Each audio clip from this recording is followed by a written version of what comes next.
Une série de sanctions financières contre la Russie et l'expulsion de 10 diplomates russes, la réponse américaine à la gigantesque cyberattaque de 2020 ayant utilisé SolarWinds comme vecteur. Un produit de cet éditeur américain de logiciels avait à l'époque été piraté pour introduire une faille chez ses utilisateurs, y compris plusieurs agences fédérales américaines. L'administration Biden accuse formellement la Russie d'être responsable de cette attaque. Washington pose aussi sur la table d'autres dossiers pour justifier ces sanctions. La situation en Crimée, par exemple, le cas de l'opposant russe Alexeï Navalny également.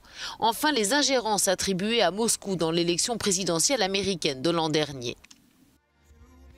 La réponse russe ne s'est pas fait attendre. L'ambassadeur américain à Moscou a été convoqué et la Russie de prévenir qu'une réplique à ces sanctions serait inévitable. Nous avons averti Washington à de nombreuses reprises des conséquences des actions hostiles des États-Unis qui accentuent dangereusement le degré de confrontation entre nos deux pays.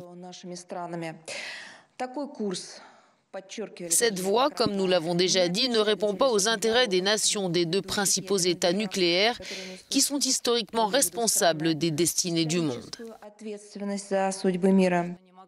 La Russie qui avait déjà averti que ces nouvelles sanctions n'allaient pas favoriser l'organisation d'un sommet Biden-Poutine censé amorcer une stabilisation dans les relations délétères entre les deux rivaux géopolitiques.